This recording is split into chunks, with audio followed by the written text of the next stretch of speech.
안녕하세요. 좋은 사람 좋은 이야기의 박지혜 목사입니다. 오늘도 어떤 분이 여러분을 기다리고 계실지 궁금하시죠? 오늘은 여러분에게 아마 사람들이 귀에 들리기에 가장 편하고 좋은 악기라고 생각하는데요. 기타 다음으로 오늘 그 아름다운 첼로 연주로 세계 방방곡곡에 아름다운 음악으로 선교하고 다니시는 우리 김유식 집사님을 오늘 여러분들께 소개해드립니다. 안녕하세요. 제 이름은 김유식이고요. 초대해 주셔서 너무 감사하고 미국 이름은 앤디 킴이고요. 저는 첼로가 제 직업입니다. 그래서 지금 첼로를 40여 년 동안 하면서 살고 있고 지금은 좀 희한한 삶을 살고 있습니다. 저를 잠깐 소개하자면 저는 한국에서 서울에서 태어나서 13년 동안 서울에 살고 13살 때 되던 해에 오스트리아, 독일 옆에 있는 오스트리아 나라에 유학을 가게 됐는데요. 거기 부모님하고 같이 간 게 아니라 혼자 유학을 가서 거기서 3년 정도 살고 그다음에 16살 때 미국에 저희 형하고 누나들 사는데 방문하러 왔다가 희한한 분을 만나서 미국에 주저앉아서 지금 미국 산 지 지금 40년 됐습니다. 네. 그 희한한 분이 누구신가요? 그 희한한 분이 제 첼로 선생님이고요. 네. 그리고 저희 두 번째 아버님 같은 분인데 네. 지금은 세 번째로 밀리셨어요. 네. 궁금하시죠? 알 것 같은데요, 왠지. 첫 번째 저희 아버지는 저희 그 네. biological father, 네. 저하고 어머니 저 만들어 주신 분인데 네. 13살 때까지 잘 보호를 받고 13살에 정말 첼로를 좀 잘한다고 해서 해외로 나가야 된다고 해서 이제 13살 때 한국을 떠나서 잘했습니다. 근데 굉장히 미싱한 게 많았어요. 왜냐하면 저는 경제적으로 어려운 적은 한 번도 없는데 부모님의 사랑이라는 걸 모르고 자랐어요. 그래서 굉장히 외로웠어요.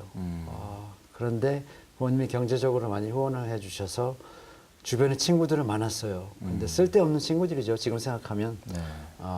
그러다가 이제 미국에 건너와서 제가 두 번째 아버지라고 불렀던 분이 저희 첼로 선생님인데 제가 미국에 놀러 왔다가 네. 저희 10살 많은 형님이 한 분 계신데 친형님이에요. 네. 근데 그분이 저를 인디아나라는 주에 데리고 가서 유명한 첼로 교수가 있고 지금은 돌아가셨는데 네. 야노 슈타카라는 유명한 첼리스트가 있는데 그분을 저를 소개해 주고 싶어서 네. 거기 가서 그분한테 이제 오디션 비슷한 걸 했죠. 첼로를 네. 했는데 저도 그분이 너무 유명한 분이고 네. 그분하고 공부하고 싶긴 했는데 그분이 거절을 했어요. 네. 가르칠 수 없다. 그래서 제가 무슨 문제가 있어서 못 가르치시냐고 제가 뭐가 잘못됐냐 열심히 네. 노력하겠다 그랬더니 그게 아니라 저같이 어린 사람은 매주마다 레슨을 받아야 되는데 네. 자기는 연주를 하고 살기 때문에 매주 가르칠 수가 없고 음. 한 달에 한 번 자기 자기 어시스턴트랑 공부를 하려면 와서 하라. 네. 근데 그거는 너한테 도움이 되지 않으니까 네. 뉴헤븐 커네리컷에 가면 이런 사람이 있어서 그분 이름이 알도 파리소라는 분인데 네. 그분이 너를 기다리고 있을 테니까 거기 가서 선을 보이면 네. 그분이 깜짝 놀랄 거라. 네. 그래서 자 알겠습니다. 그러고 이제 포기를 했죠. 저는 그분이 누군지도 몰랐고. 네. 근데 저 형님이 저 몰래 그분하고 어레인지를 해가지고 그러셨군요. 제가 오스트리아로 가기로 한 하루 전날 만나게 된 그분을 거죠. 만나게 해주셨어요. 네. 근데 첼로를 꼭 가져가야 된다고 그래서 저는 잘 몰랐는데 뭐 형이 가져가라고 그래서 가져갔는데 네. 아니나 다를까 그 선생님 그 스튜디오 방에서 첼로를 한번 해봐라 그 첼로를 네. 했는데 마음에 드셨군요. 네 그분이 네. 벌써 그 야노 슈타카라는 분하고 네, 미리 연락을 연락이 다. 되셔서 그분을 기다리고 계시고 얘는 키워야 되는 애다. 네. 그렇게 됐군요. 예, 그래서 자기네 집에서 방하고 먹을 거 다 줄 테니까 와라. 염려 말고 와라. 저는 싫다. 정말 누군지 두 번째 모른다. 아버지라고 말할 수 있는 분이시네요. 네, 그죠? 그래서 저랑 또 사이즈도 비슷하셔가지고 그분이 입던 턱시도도 제가 물론 입고 신발도 신고 그다음에 먹는 것도 그분 스타일로 먹고 네. 그분은 브라질에서 오신 사람이거든요. 근데 지금도 살아 계시고 지금도 네. 학생들 많이 가르치고 계신데 그분을 만날 때는 하나님은 몰랐는데 네. 하나님이 저의 제일 크신 좋으신 하나님이시고 아버님이 네. 있기 때문에 네. 저희 biological father는 넘버 네. 2, 그다음에 네. 이제 저희 첼로 선생님은 넘버 3. 예. 네, 그렇게 해서 아. 제가 근데 아버지보다 훨씬 더 제 친아버지보다 훨씬 더 네. 잘해주셨어요 저한테. 네. 여기서 잠깐 13살 때 호주로 부모님께서 보내실 정도면 언제부터 그럼 첼로를 시작하셨던 첼로는 한 건가요? 9살 때부터 했는데요. 네. 한지 한 6개월 만에 네. 많이 발전을 해가지고 네. 저희 선생님이 이제 이화대학교 교수님이셔가지고 아. 학생들이 다 여학생들이었어요. 아, 그러셨어요. 남학생은 저밖에 없었는데 네. 너 참 잘한다. 아. 너가 첼로를 계속 하려면 네. 한국을 떠나라. 외국에 아. 가서 공부를 하고 돌아오면 나. 내가 그 자리를 물려줄 테니까 아. 이화대학교 자리를 줄 테니까. 네. 근데 제가 1년, 2년 있다가 맞아요. 딱 보니까 네. 한국에 가고 싶은 마음이 없어졌고 일단 한국의 생활이 참 뭐 13살이었으니까 잘 몰랐지만 네. 너무 편하게 지냈어요. 오스트리아에서 혼자 제가 지냈기 때문에 누가 이거 해라 이거 하지 말라 뭐 간섭하는 사람도 없고 굉장히 프리 스타일로 지냈고 거기에 익숙하다 보니까 한국에 가는 거가 아닌 것 같아서 네. 미리 연락을 드렸더니 네. 굉장히 화를 내시면서 너가 네. 그럴 수가 있나 뭐 이제 그분 이제 하늘나라 가셨는데 근데 그분이 아주 기초적인 걸 많이 잘 가르쳐 주신 것 같아요.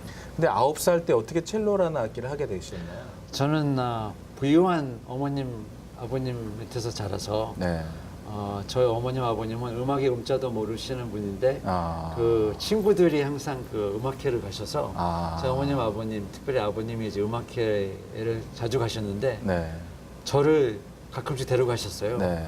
지금도 그거를 저희 어머님 후회를 하시는데 우리가 왜 이 아이를 음악회를 데려가가지고 음악회 한번 갔는데 네. 어떤 분이 첼로를 하는데 저는 그게 첼로인지도 몰랐지만 아. 너무 아름다웠어요 첼로가. 그 소리가. 그래서 예. 하고 싶었는데 집에 와서 엄마 아버지 나 첼로 하겠다고 그랬더니 집에 피아노가 있었어요. 네.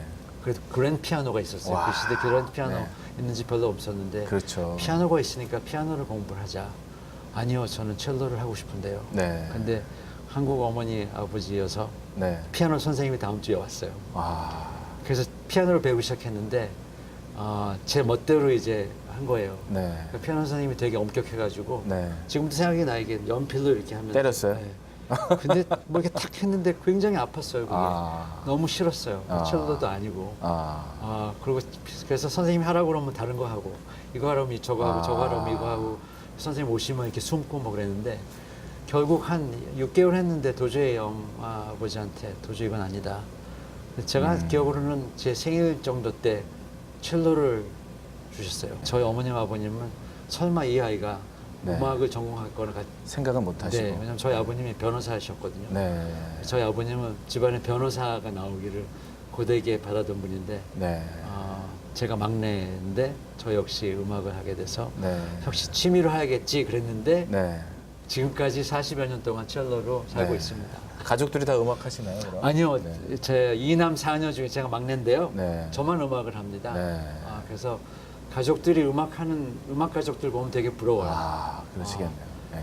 그런데 지금은 그거를 확실히 알았는데 그 당시에 몰랐던 거가 하나가 하나님이 그 당시에도 저와 함께 계셔주고 제 삶이 하나님을 만남으로 인해서 완전히 뒤바뀌어서 완전히 black and white 흑하고 백이 돼가지고 분명히 구별이 되는 삶이 있어요. 이전과 이후가 확실히 달라진. 네, 네. 부모님 없이 외로운 10대를 보내셨어요. 네, 그죠? 네. 미국에 근데 또- 와서도 예. 한국 사람 보지 못하고 커네티컷에 조그만 동네에 저희 선생님이 사셨기 때문에 네. 거기도 백인들밖에 없었고 네. 제가 고등학교를 가니까 흑인 가족이 딱 한 명 있었고요. 네. 이 동양 사람은 저밖에 없었어요. 근데 그 요즘도 있지만 그 I-20 폼이라는 게 있는데 네. 그 학교에서는 I-20 폼이 뭔지도 모르는 학교였어요. 그래서 제가 설명을 해서 제 변호사를 통해서 I-20 폼을 받아서 이제 네. 비자를 받은 그런 학교인데 네. 제 클래스메이트가 한 60명 정도 되고요. 네. 퍼블릭 스쿨인데도 거의 프라이빗 스쿨처럼 다녔는데 네. 영어를 한마디도 못했어요. 처음 와서. 네. 독일말을 잘했어요. 독일에 가서 오스트리아 가서 독일말만 하다 네. 보니까. 그런데 영어를 쉽게 배우긴 하였어요. 왜냐하면 독일말하고 비슷해서. 네. 근데 생긴 거는 독일 사람 같지 않은데 영어 하는 그 영어 스타일은 발음은 독일식의 독일. 영어를 하니까 애들이 참 희한하게 생각했고 네. 첼로를 잘했기 때문에 네. 희한한 악기를 잘하는 희한한 사람이라고 아. 알려졌죠 그때부터. 네.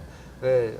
굉장히 잘난 척하고 네. 그리고 저는 물질적으로 안 가져본 게 없어요. 근데 네. 참 지금 생각하면은 참 그 나이에 가지고 있으면 안 돼.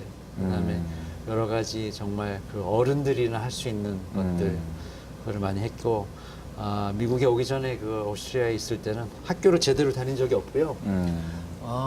음악에 소질이 있으니까 음대를 갔고요. 네. 그때 미술 소질이 있는 아이들이 이제 미술대학교를 가고 그래서 저는 보통 교육을 받지 않고 첼로 레슨하고 오케스트라 좀 하고 뭐. 전문적인 교육만 네, 받으셨군요. 그래서 네. 시간이 많았어요. 그래서 시간 날 때마다 지금도 그 있는데 유레오 패스라는 걸 해서 네. 유럽을 다 돌아다녔어요. 혼자. 와, 여행을 좋아하셨군요. 네, 근데 네. 그때만 해도 이제 동구권이라고 그러죠. 이 공산당 그 네. 나라들은 제가 한국 시민이었기 때문에 들어갈 수가 없었고 그래서 기차 탈 때도 굉장히 조심스럽게 타야 잘못하면 이제 네. 거기로 넘어가고 그 당시에는 또 이제 납치되는 경우도 많다고 그래가지고 공산당에 대한 교육도 많이 받았고 갔는데 네.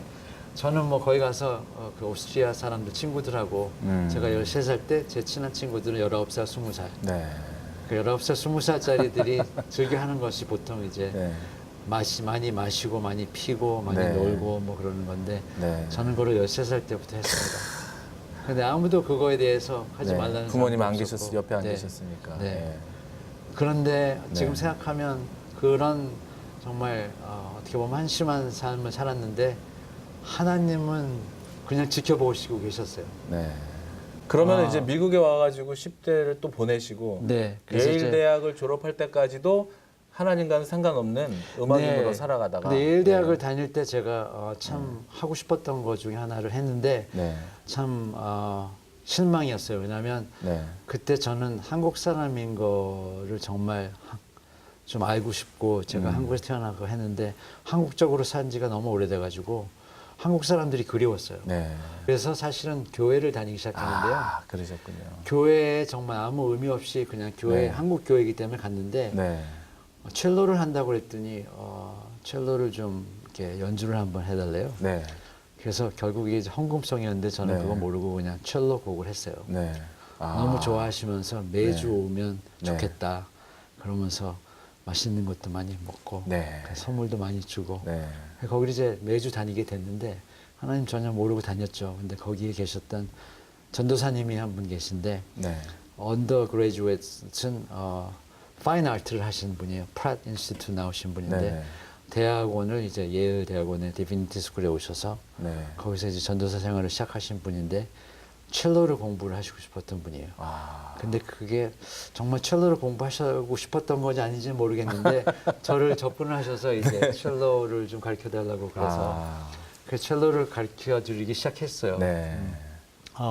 근데 그 사이에 또 제 그 후배 정도 되는 친구가 줄리아드에서 이제 학사를 끝내고 이제 학교를 찾는데 저가 연결이 돼가지고 저희 선생님을 소개를 해줬어요. 이제 첼리스트인데 그 친구도.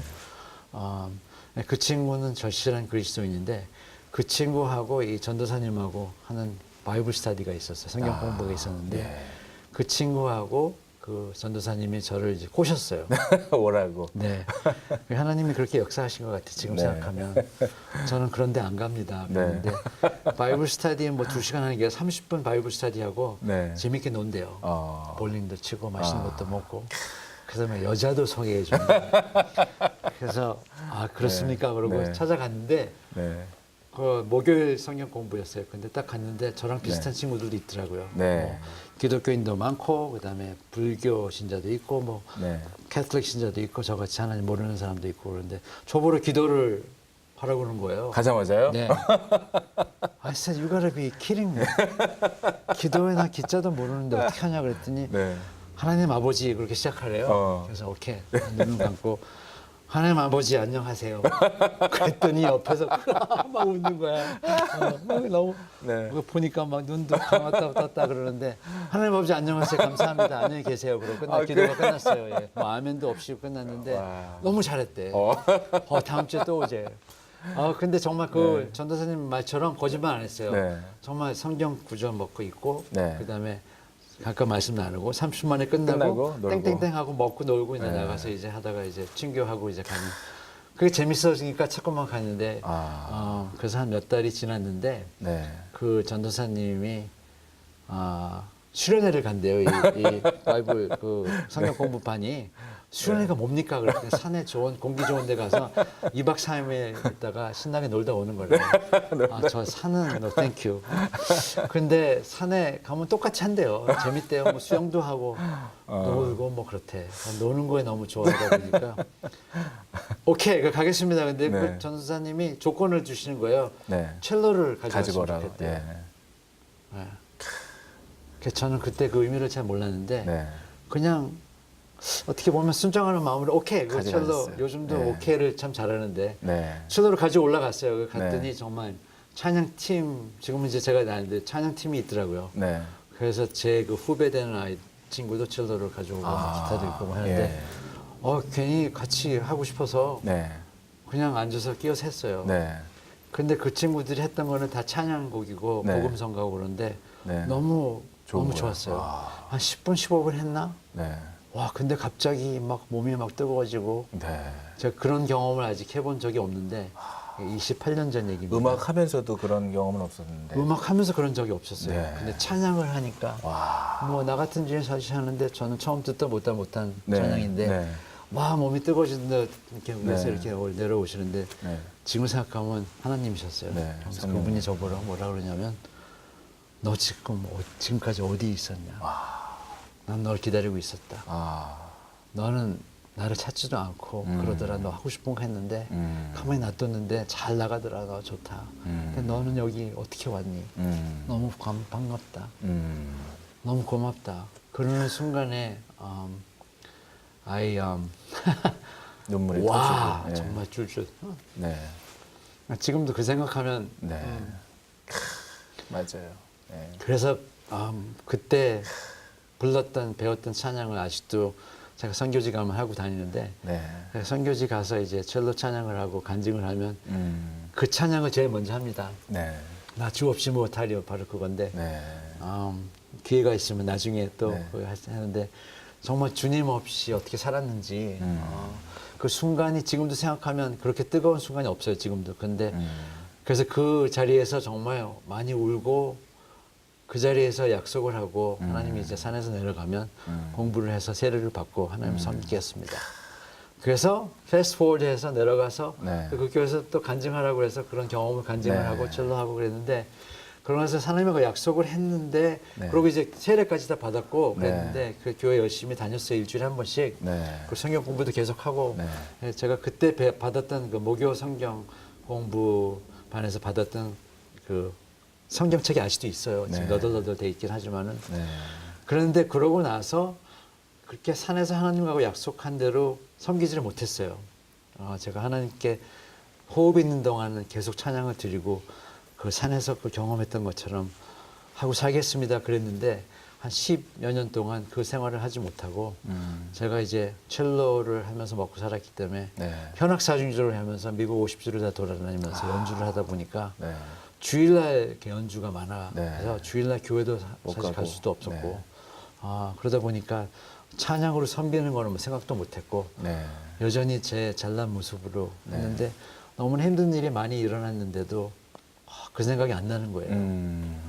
왜 이렇게 힘들지 자꾸 막 그러고 자꾸만 지금 생각해 보면 그러면서도 이제 희한한 분들을 소개를 만나게 해주시고 네. 어떻게 해서 그래서 또 다시 교회를 섬기게 되고 제가 제 발로 어떤 교회를 찾아갔는데 거기에 희한한 어떤 여자가 네.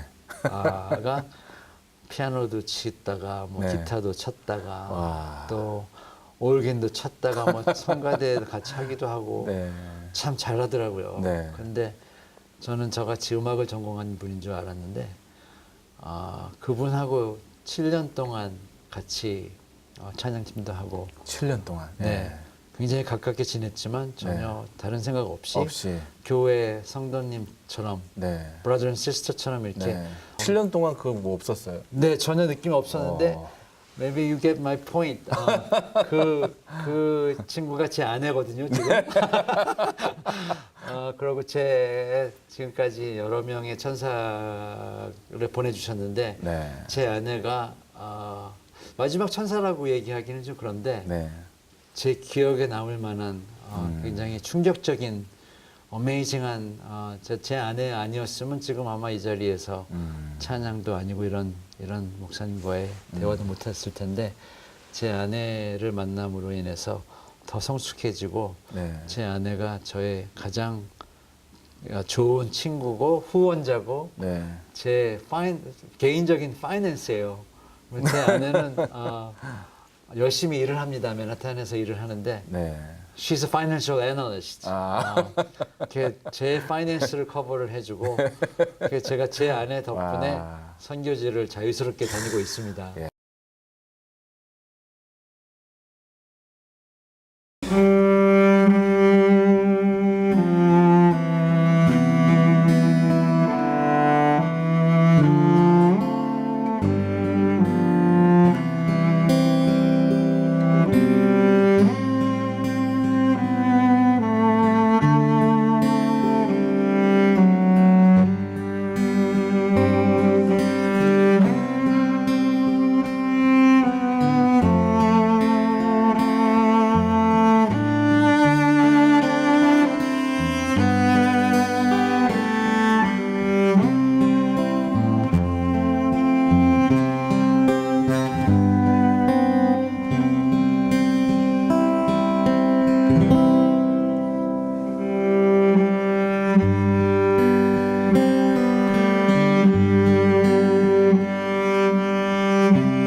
러브 뉴저지는 교회가 연합해서 하나님 나라의 유익을 위해서 영혼 구원하는 일에 어떻게 교회가 한 마음이 돼서 같이 연합할 수 없을까 하는 마음에서 시작된 그런 선교적 교회의 무브먼트라고 할 수가 있을 것입니다. 이제 각 교회들마다 다 개교회주의로 흐르고 있는 이제 교회 상황인데, 이런 것들을 하나로 결집해서 예수님께서 말씀하신 전도와 기도에 뉴저지 교계가 합심해서 나갈 때 세상에 미치는 영향력은 훨씬 극대화될 것이다. 그러기 위해서는 우리가 교계의 목회자들이 먼저 하나로 연합해서 함께 전도하고 기도하는 것이 어떠냐, 이제 그런 취지로 시작이 됐습니다.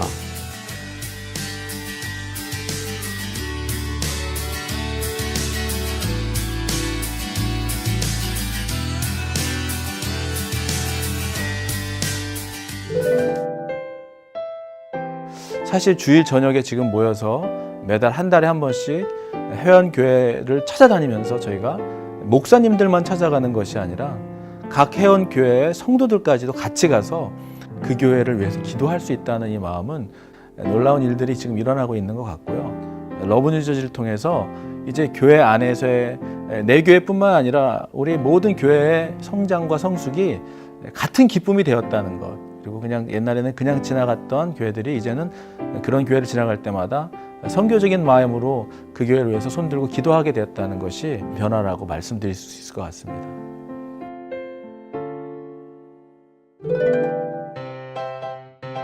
기도 분과와 전도 분과도 이 러브 뉴저지의 한 파트로서 잡아가면서, 교육 분과는 이제 목회자들을 위한 지적인 교육에 대한 공급이고, 또 나눔 분과는 교회와 교회 아니면 교회와 한인사회의 나눔의 어떤 파트를 감당하게 되고, 문화는 역시 나눔을 위한 하나의 수단으로 문화 분과가 있습니다.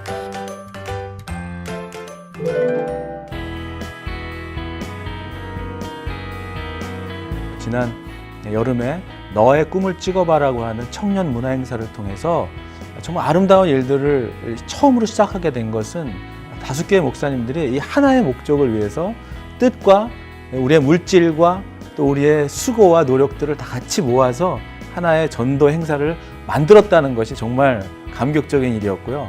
무엇보다도 목사님들이 주도해 간 행사가 아니라 5교회에 소속된 청년들이 그 문화 행사, 전도 행사를 주관하게 된 첫 번째 행사가 되었다는 것이 정말 이게 너무나 긍정적으로 볼 수 있는 시작이라고 봐요.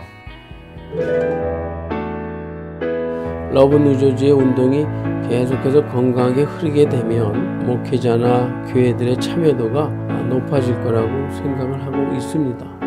그 수많은 교회 중에 몇 교회가 아닌 교회들이 지금 시작하고 있지만 그 본질을 사수하고 정말 영혼 구원과 교회가 연합해서 하나님의 기쁨의 일들을 작은 것이라도 해나가고 있다면 불편함을 감수하고서라도 연합하려고 하고 영혼 구원하려고 하는 교회들이 정말 앞으로 더 함께 이 사역을 해나갈 수 있을 거라고 저는 생각합니다.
자, 우리 이 시간도 함께 인사합시다.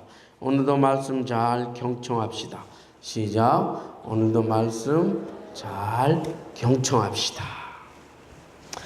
자, 오늘 우리가 함께 읽은 본문은요, 사복음서 중에 유독 누가복음에만 기록된 이야기입니다. 돌아온 탕자 이야기죠. 이 이야기의 내용은 이렇습니다. 둘째 아들이 아버지로부터 상속받을 재산을 미리 챙겨서 아버지의 집을 멀리 떠납니다. 그리고 그 재산을 방탕한 생활로 모두 탕진하게 되고요. 결국은 알거지가 되어서 돼지 치는 일을 하게 돼요.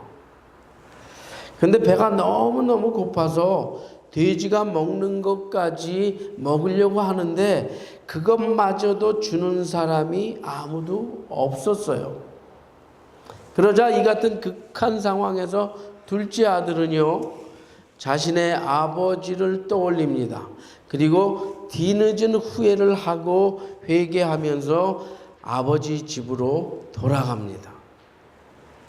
집 나간 아들을 하루도 빠짐없이 애타게 기다리던 아버지께서는 이렇게 회개하고 돌아오는 아들을 아주 기쁘게 맞이하세요. 지난날의 허물을 기억조차 하지 않으시고요, 무조건 받아주십니다. 제일 좋은 옷을 가져오라고 하고 돌아온 아들의 손에 가락지를 끼우라고 하세요. 발에는 신을 신기라고 하고 살찐 송아지를 잡으라고 하십니다. 온 집안이 잔치를 하자고 해요. 죽은 줄만 알았던 아들이 살아 돌아왔으니 이제 다시 아들을 얻은 것 같다면서 아주 기뻐합니다. 이것이 돌아온 탕자 이야기예요.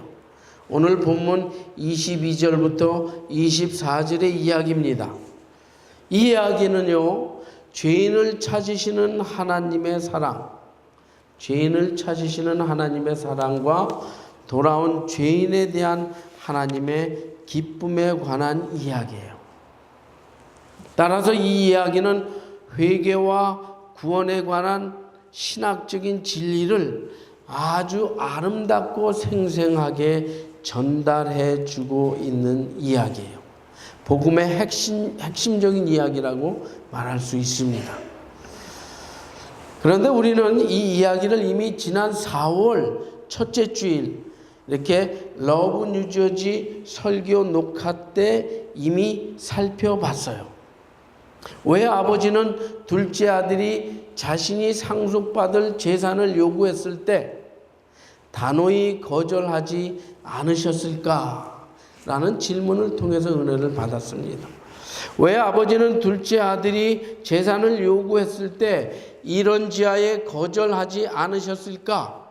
그때 만일 냉정하게 자르셨다면, 거절하셨다면 둘째 아들을 노심초사 기다리지 않으셔도 되었을 텐데 왜 거절하지 않으셨을까? 여러분, 그 이유가 무엇이었는지 기억나세요? 석 달 전의 말씀인데 그 이유가 무엇이었습니까? 아버지의 속 깊은 사랑 때문이었죠. 아버지의 속 깊은 사랑. 그 아들을 너무나 사랑했기에, 그 아들의 인격을 존중했기에, 그래서 아들의 의지대로 모든 일을 결정하고 추진하라고 아버지는 둘째 아들의 요구를 단호히 거절하지 않으셨던 것이었죠. 비록 아들의 요청을 들어주어서 아버지 자신은 속태우고 속상했지만 아버지는 그 아들을 너무나 사랑하고 그 아들의 인격을 존중했기 때문에 그 아들의 요구를 강압적으로 거절하지 못하셨던 것이었어요. 이 이야기를 신학적으로 말하자면 하나님 아버지는요, 우리 인간들을 아무런 자유의지 없는 프로그램에 의해서 무조건 복종만 하는 그런 로봇으로 만들기를 원치 않으셨다는 것입니다. 우리들이 비록 자유로운 의지를 통해서 하나님 아버지의 속을 썩이고 하나님 앞에 죄를 짓고 그래서 하나님 아버지의 마음을 아프게 할지라도 우리 인간들의 인격을 존중하시고 사랑하시는 하나님은요, 그래도 우리들의 자유로운 의지를 주시길 원하셨다는 말씀이에요. 그것이 돌아온 탕자의 이야기를 통해서 우리들에게 신학적으로 전달되고 있다는 것이죠. 이것이 바로 아버지의 속 깊은 사랑이라는 겁니다. 따라서 아버지가 둘째 아들의 요구를 완강하게 거절하지 않으셨던 이유는 아버지의 속 깊은 사랑 때문이었다는 것이죠. 기억나시죠, 이제? 자, 그런데 오늘은요, 이 똑같은 탕자 이야기이긴 하지만 말이에요, 또 하나의 질문을 통해서 또 다른 깨달음을 얻기를 원합니다. 그 다른 질문이 무엇이냐? 그것은요, 왜 둘째 아들은 아버지의 집을 한사코 떠나길 원했느냐는 거예요. 왜 둘째 아들은 아버지로부터 상속을 미리 받아서 집을 나가려고 했느냐는 겁니다. 여러분, 지난번에도 말씀드렸지만 사실 둘째 아들이 아버지에게 자신이 받은 분깃을 달라고 요구했던 그 시기는요, 정당하게 재산을 상속받을 때가 아니었어요. 그 당시 이스라엘 율법에 의하면 관례에 어긋난 요구였습니다. 왜냐하면 유산 분배라고 하는 것은 통상적으로 아버지의 임종이 임박했을 때 그때만 가능한 것이었기 때문이었어요. 그런데 둘째 아들은 왜 그런 통례를 무시하면서까지 자신의 분깃을 챙겨서 그 집을 떠나길 원했을까? 무엇이 그로 하여금 그렇게 하도록 만들었을까? 이것이 오늘 우리가 풀어야 할 숙제예요. 과제입니다. 여러분, 무엇이 그로 하여금 아버지 집을 떠나게 했을까요? 짐작해 볼 만한 것은 여러 가지가 있을 수 있어요. 아버지의 권위와 간섭에서 벗어나고 싶었을 수도 있었을 거고요. 다른 지방에 가서 자신도 아버지처럼 풍족한 재물을 갖고 사람들을 부리고 싶었을 수도 있었을 거예요. 아니면 아버지의 통제 없이 이 재물을 자기 마음대로 원 없이 마음껏 써보고 싶었을 수도 있었을 겁니다. 그리고 그것도 아니면 매일 똑같이 반복되는 이 재미없는 생활을 벗어나 보고 싶었을 수도 있었겠고요. 아버지 모르게 동네에서 나쁜 일을 저질러 놓고 나름대로 도망가려고 했었을 수도 있었을 거예요. 물론 이 외에도 또 다른 가능성은 충분히 있습니다. 많이 있어요. 그런데 안타까운 것은 지금까지의 이 같은 가능성은 단지 우리들의 생각과 추측과 짐작에서만 그칠 수밖에 없다는 거예요. 왜요? 이 같은 가능성을 뒷받침할 만한 근거를 오늘 본문 어디에서도 발견할 수가 없기 때문에 그래요. 오늘 본문 앞에 15장 12절에서도요, 그 둘째 아들은 아버지에게 아무런 설명 없이 아버지여 재산 중에서 내게 돌아올 분깃을 내게 주세요 라고만 말하고 있을 뿐입니다.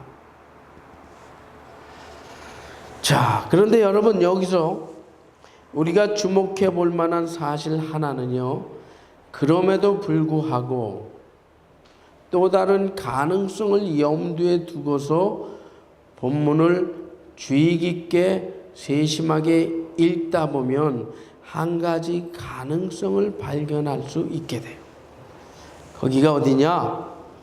25절부터 30절까지인데요. 자, 다시 보세요. 제가 읽고 여러분은 생각하면서 눈으로 따라오십시오. 25절 읽습니다.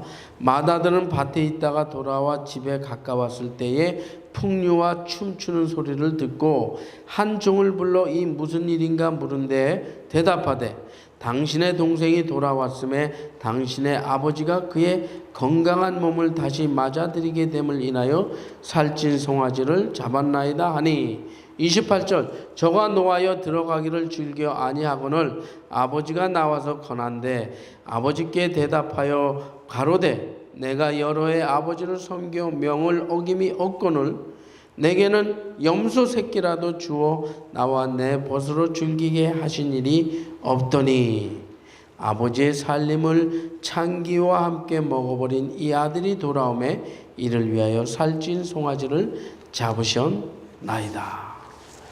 자, 여러분 오늘 본문에는요 둘째 아들이 집을 떠난 지 얼마 만에 돌아왔는지는 전혀 언급되어 있질 않아요.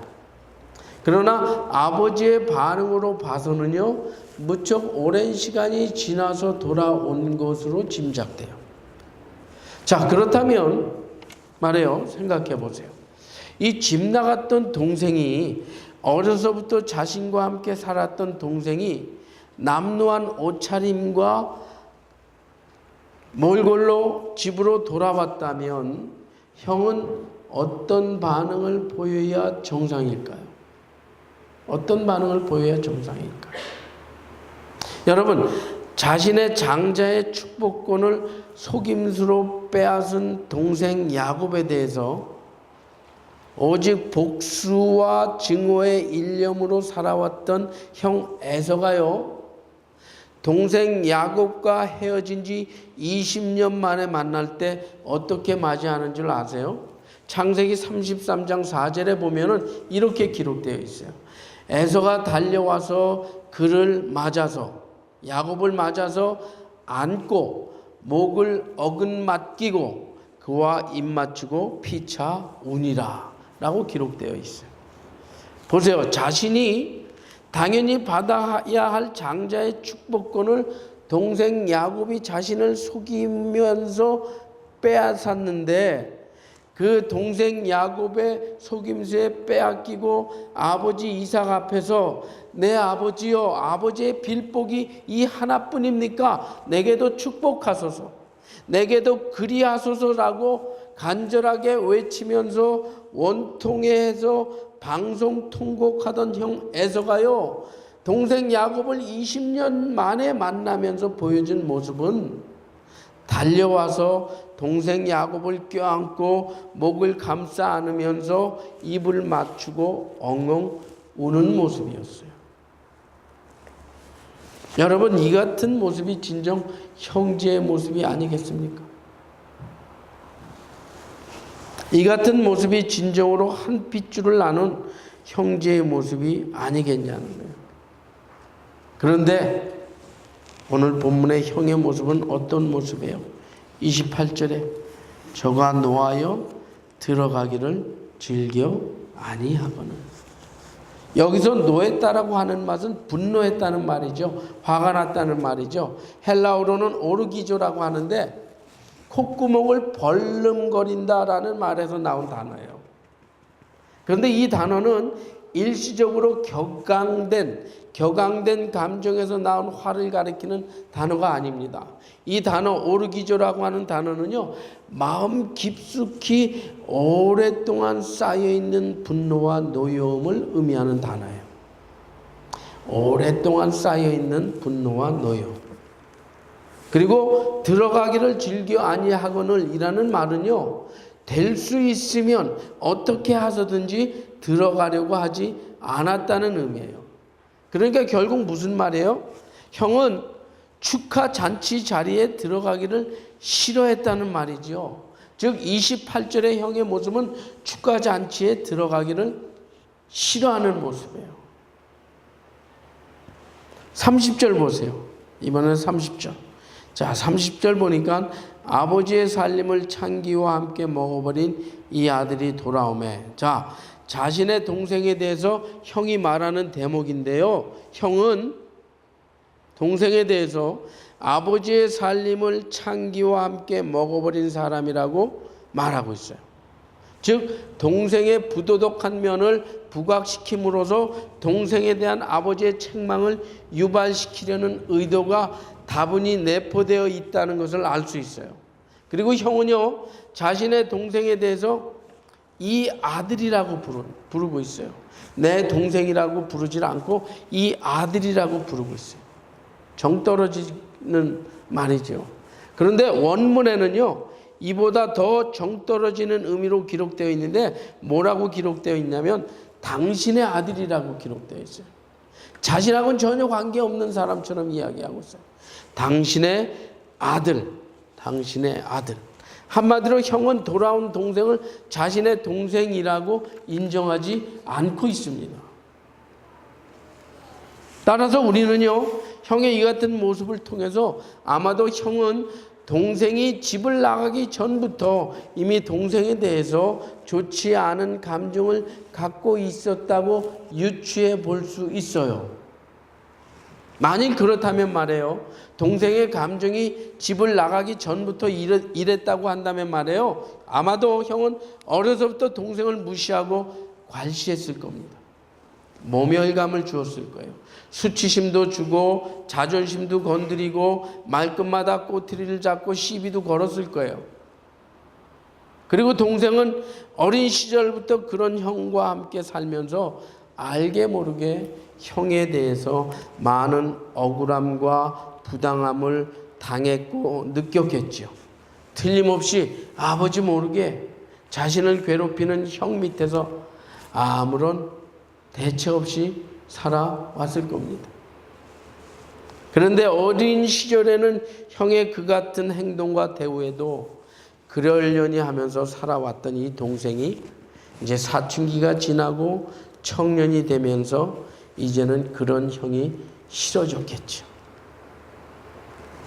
자기 나름대로 인격을 갖춘 청년 동생은 더 이상 그런 대우를 받으면서 살아가기가 점점 더 싫어졌을 겁니다. 그리고 그런 대우를 받으면서 형과 같은 집에 살아야 할 아무런 이유도 없었을 거예요. 그런데 그런 상황 가운데 자신에게 아버지로부터 상속받을 재산이 있다는 사실을 알게 된 동생은 여러분 무슨 생각을 하게 될까요? 당연히 아버지가 임종하지 않으셔서 통상적으로 지금 받으면 안 될 상속이었지만 아버지를 계속해서 채근했겠죠. 계속해서 자신의 분깃을 달라고 요구했을 겁니다. 그래서 그 재산을 갖고 집을 떠나게 되면 형의 구박과 괴롭힘을 피할 수 있겠다고 생각했을 거고요. 더 이상 형으로부터 괄시와 서름과 무시를 당하지 않고도 편안하게 살아갈 수 있을 거라고 여겼을 겁니다. 그래서 이런 생각과 계산을 마친 둘째 아들이 마침내 아버지에게 말하죠. 뭐라고요? 12절에서 아버지요, 재산 중에서 내게 돌아올 분깃을 내게 주소서. 자, 그러니까 잘 들어보세요. 오늘 말씀의 질문인 무엇이 그로 하여금 아버지의 집을 떠나게 했을까라는 질문하고요. 오늘 본문을 통해서 유추해낼 수 있는 가능성을 합쳐본다면 그 답은 무엇 때문이었다는 거예요? 핏줄을 나는 형의 횡포와 괴롭힘 때문이었다는 거죠. 여러분, 둘째 아들이 자신의 분깃을 챙겨서 집을 떠나게 된 이유가 뭐라고요?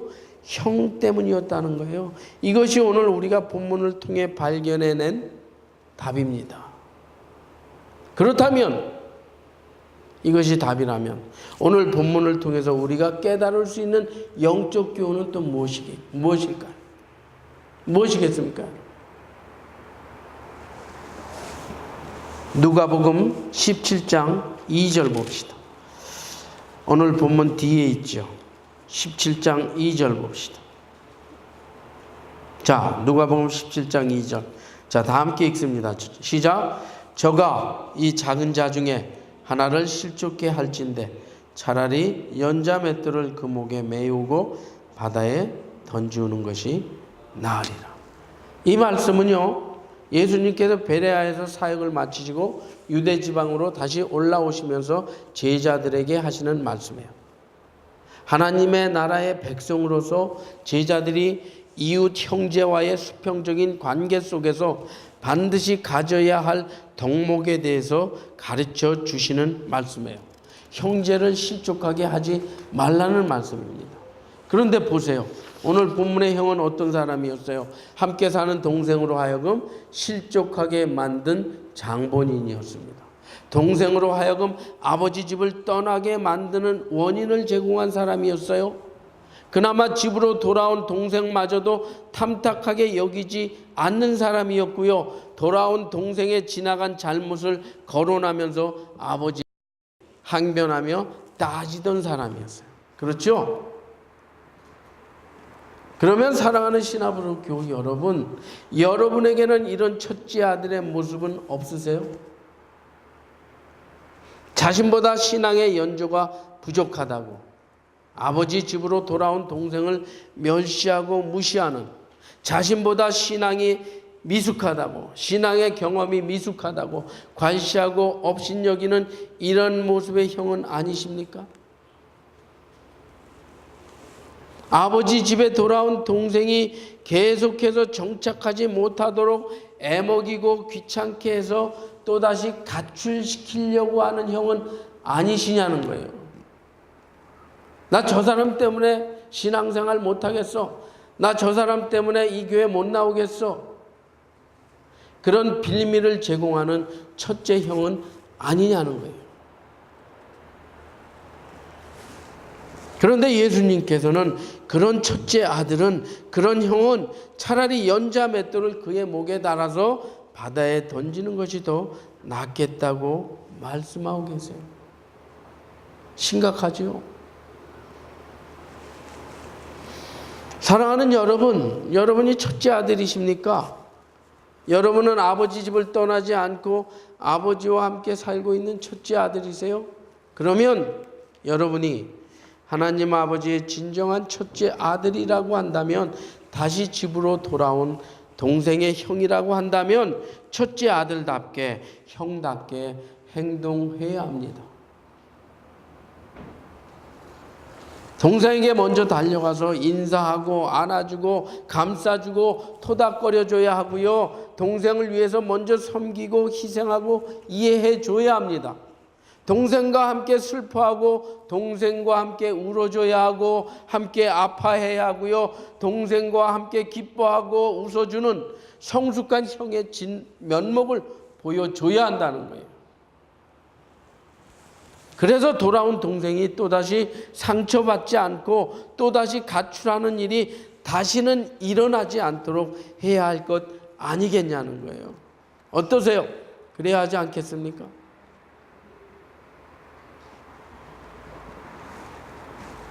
지금 이 설교를 TV를 통해서 보시는 분들 중에 아직 돌아오지 못하는 동생이 있다고 한다면, 돌아온 동생을 관시하는 형이 있다고 한다면 이 말씀을 통해서 회개하시기 바랍니다.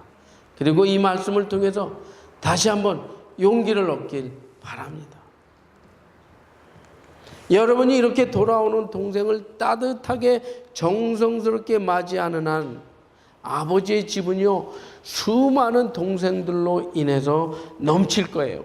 아버지의 집은 계속해서 돌아오는 동생들로 인해서 매일매일 잔치와 웃음이 넘칠 겁니다.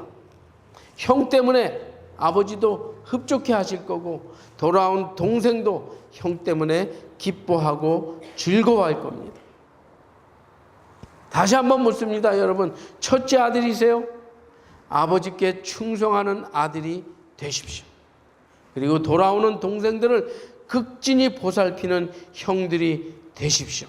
그러면은요, 형의 역할을 충실히 감당하는 여러분들 때문에, 첫째 아들의 역할을 헌신적으로 감당하는 여러분들 때문에 하나님의 나라는요, 예수님의 신앙 공동체는요, 우리 신합으로 교회는요, 집 나갔던 수많은 동생들이 원근 각처에서 돌아오는, 그래서 북적거리는 은혜로운 하나님 아버지의 집이 될 거라고 분명히 확신합니다.